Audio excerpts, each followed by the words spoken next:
திருப்பாடல்கள் 104. படைப்பின் மேன்மை. என் உயிரே, ஆண்டவரை போற்றிடு. என் கடவுளாகிய ஆண்டவரே, நீர் எத்துணை மேன்மை மிக்கவர்.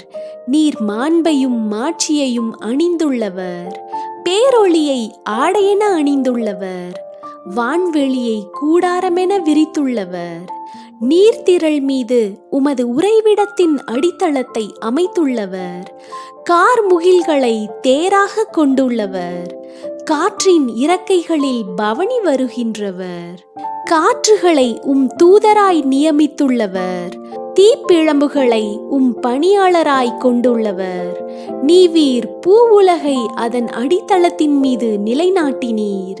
அது என்றென்றும் அசைவுறாது.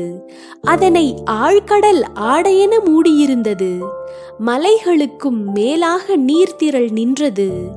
நீவீர் கண்டிக்கவே அது விலகி ஓடியது. நீவீர் இடியென முழங்க அது திகைப்புற்று ஓடியது. அது மலைகள் மேல் ஏறி பள்ளத்தாக்குகளில் இறங்கி அதற்கென குறித்த இடத்தை அடைந்தது. அது மீறி செல்லாதவாறு அதற்கு எல்லை வகுத்தீர். பூவுலகை அது மீண்டும் மூடிவிடாதபடி செய்தீர். பள்ளத்தாக்குகளில் நீரூற்றுகள் சுரக்கச் செய்கின்றீர். அவை மலைகளிடையே பாய்ந்தோடும்.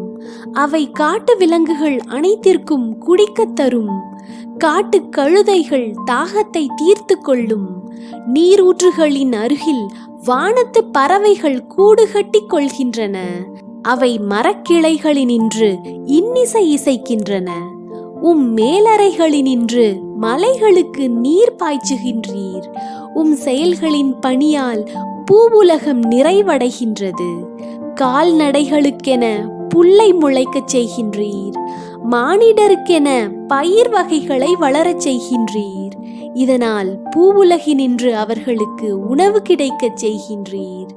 மனித உளத்திற்கு மகிழ்ச்சியூட்ட திராட்சை ரசமும், முகத்திற்கு களையூட்ட எண்ணெயும், மனித உள்ளத்திற்கு புத்துணர்வூட்ட அப்பமும் அளிக்கின்றீர். ஆண்டவரின் மரங்களுக்கு, லெபனோனில் அவர் நட்ட கேதுரு மரங்களுக்கு நிறைய நீர் கிடைக்கின்றது. அங்கே பறவைகள் கூடுகள் கட்டுகின்றன. தேவதாரு மரங்களில் கொக்குகள் குடியிருக்கின்றன. உயர்ந்த மலைகள் வரையாடுகளுக்கு தங்குமிடமாகும். கற்பாறைகள் குழிமுயல்களுக்கு புகலிடமாகும். காலங்களை கணிக்க நிலவை நீர் அமைத்தீர். ஆதவன் தான் மறையும் நேரத்தை அறிவான். இருளை நீர் தோன்றச் செய்யவே இரவு வருகின்றது. அப்போது காட்டு விலங்குகள் அனைத்தும் நடமாடும். இளஞ்சிங்கங்கள் இரைக்காக கர்ஜிக்கின்றன. அவை இறைவனிடமிருந்து தங்கள் உணவை தேடுகின்றன. கதிரவன் எழவே அவை திரும்பிச் சென்று தம் குகைகளுக்குள் படுத்துக் கொள்கின்றன. அப்பொழுது மானிடர் வேலைக்கு புறப்பட்டு செல்கின்றனர். அவர்கள் மாலை வரை உழைக்கின்றனர். ஆண்டவரே, வேலைப்பாடுகள் எத்தனை எத்தனை! நீர் அனைத்தையும் ஞானத்தோடு செய்துள்ளீர். பூவுலகம் படைப்புகளால் நிறைந்துள்ளது. இதோ பரந்து விரிந்து கிடக்கும் கடல்கள். அவற்றில் சிறியனவும் பெரியனவுமாக வாழும் உயிரினங்கள் எண்ணிறந்தன. அங்கே கப்பல்கள் செல்கின்றன. அங்கே துள்ளி விளையாட லிவியத்தானை படைத்தீர். தக்க காலத்தில் நீர் உணவளிப்பீர் என்று இவையெல்லாம் உம்மையே நம்பியிருக்கின்றன. நீர் கொடுக்க அவை சேகரித்து கொள்கின்றன. நீர் உமது கையை திறக்க அவை நலன்களால் நிறைவுறுகின்றன. நீர் உமது முகத்தை மறைக்க அவை திகிலடையும். நீர் அவற்றின் மூச்சை நிறுத்திவிட்டால் அவை மாண்டு மறுபடியும் புழுதிக்கே திரும்பும். உமது ஆவியை நீர் அனுப்ப அவை படைக்கப் பெறுகின்றன. மண்ணகத்தின் முகத்தை புதுப்பிக்கின்றீர். ஆண்டவரின் மாட்சி என்றென்றும் நிலைத்திருப்பதாக. அவர் தம் செயல்களை குறித்து மகிழ்வாராக.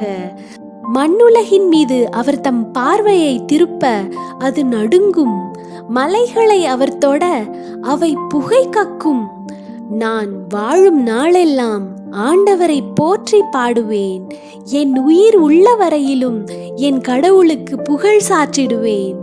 என் தியான பாடல் அவருக்கு உகந்ததாயிருப்பதாக. நான் ஆண்டவரில் மகிழ்ச்சி கொள்வேன்.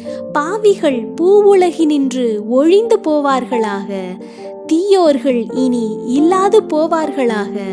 என் உயிரே, நீ ஆண்டவரை போற்றிடு. அல்லேலூயா.